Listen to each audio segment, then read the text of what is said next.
So thanks for taking the time to read the evaluating student constructed responses using rubrics. And I know we just shared our takeaways from this article, but in this brief video, I want to go a little bit more in depth about the three types of rubric that Poppin mentions in this article. So the first type of rubric he mentions is the task specific rubric. And so I'm going to show you all a copy of a task specific rubric. This is a rubric that I helped a teacher work on years and years ago when I was an English language learner teacher. They had a geography and culture project. I believe this was third grade. And essentially, this was a checklist. The teacher wanted a checklist to make it clear and concise. So we made a checklist of things that the students would have to have on their poster. And let me make this a little bit bigger so you can see. So it's like the poster has 6 facts. It has a physical map and it's labeled. And then when you go down to the bottom, they had things they were supposed to fill out. And so this is more of a checklist rubric, but it's task specific. It's more about doing the project than the actual skills, because the skill that we were working on is learning about different cultures, being able to compare and contrast the different aspects of those cultures. But this checklist rubric doesn't really get at assessing, did the students learn the skill? The other type of rubric that Poppin talked about is the hyper general rubric. This rubric is when I was an English teacher. This rubric was actually created by a school district I worked in, and every single time we did a constructed response assignment district-wide, everyone had to use this rubric. We couldn't modify it, we couldn't deviate from it, and this is what we had to use. Although this isn't horrible, and you could argue that the task is completing a constructed response, the issue with this is based on the unit we were doing at the time, there were actual things I was covering. So for example, in your constructed response, I may want you to identify figurative language or have that in your answer, but nowhere on this rubric are there any criterion that speaks to that.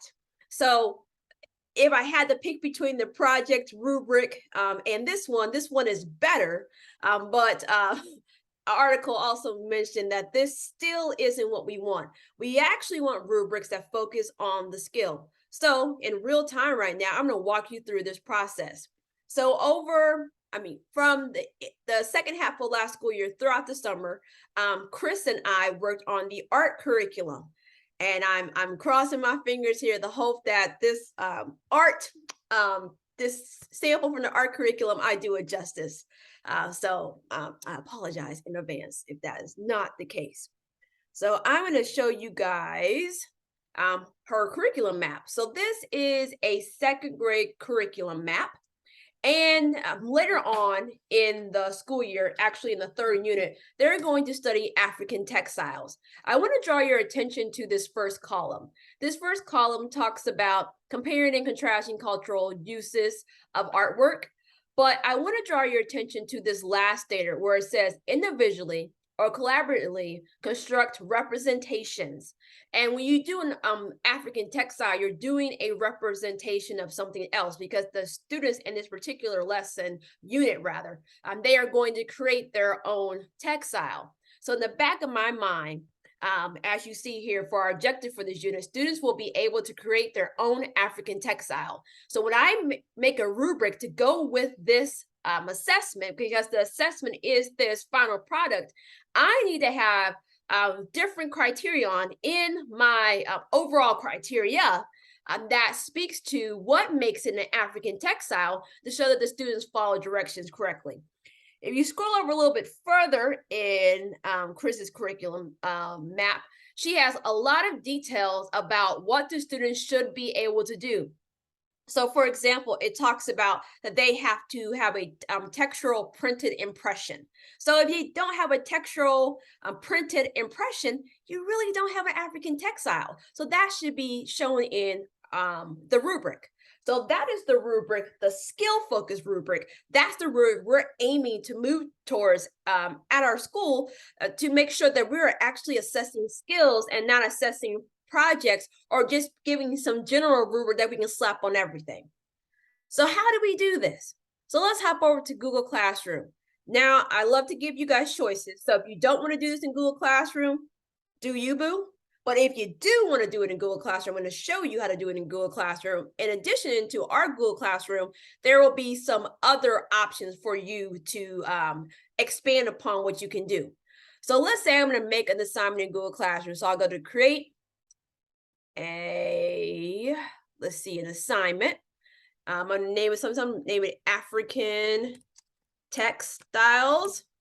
And then I need to put some type of description. Students will make an African textile. Once I do that, over here on the right-hand side, it says add rubric.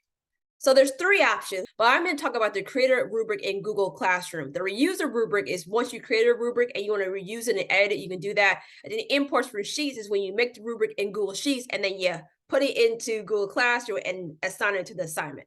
That's doing too much for this purpose of this short video. So let's go to create rubric. So here I have to add in what I want them to have. So I'm going to look back at my curriculum map really quickly. And so it talks about here that they have to have a textural printed impression. So I may make a criterion that is called printed impression. And then I have to give the levels. The levels are the points. So maybe if you got all your points, you earned 4. And then I'm going to say, maybe I'll say meet standards. Meet standard. And so student has a printed impression on the burlap. Wait a minute, I can't remember if it's burlap. We'll just say fabric for the purposes of this. Impression on has a printed impression on their fabric that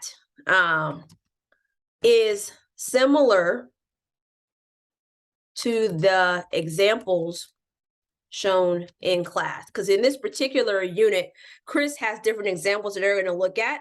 And so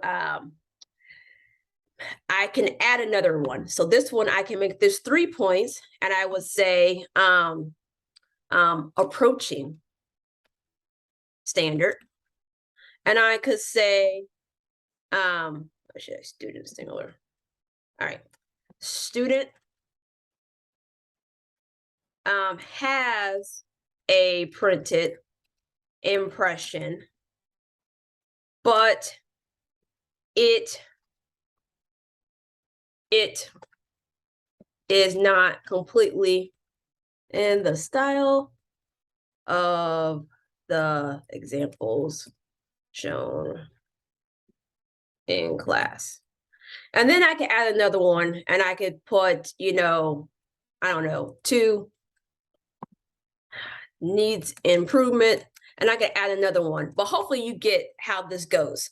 And if I wanted to have another criterion, I go down here to say add criterion, and then here I can make another thing that this assignment must have, like a skill that the students have to do to show that they've learned what I'm teaching, and then I can add what each box is.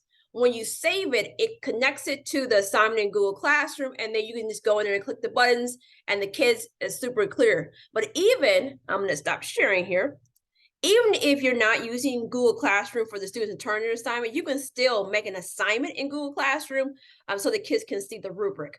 Or if you want to do it a different way, you can use a Google spreadsheet and just put your rubric in there. But our focus today is going to be on making skill-based rubrics. So we're going to start with our curricular aim, also known as our learning objective, what we want students to learn, what our assessment is, and then based on that assessment, we're going to write various criterion. So we'll have multiple criteria to get our overall criteria for our assignment. And then we can share this with students, go over that with students before they have the assessment. And then you schedule the assessment date, the kids take the assessment, and you go from there. Anytime I've used a rubric, a lot of times I'll revise it each year because I'll tweak something here or tweak something there, because rubrics, in my opinion, are living documents.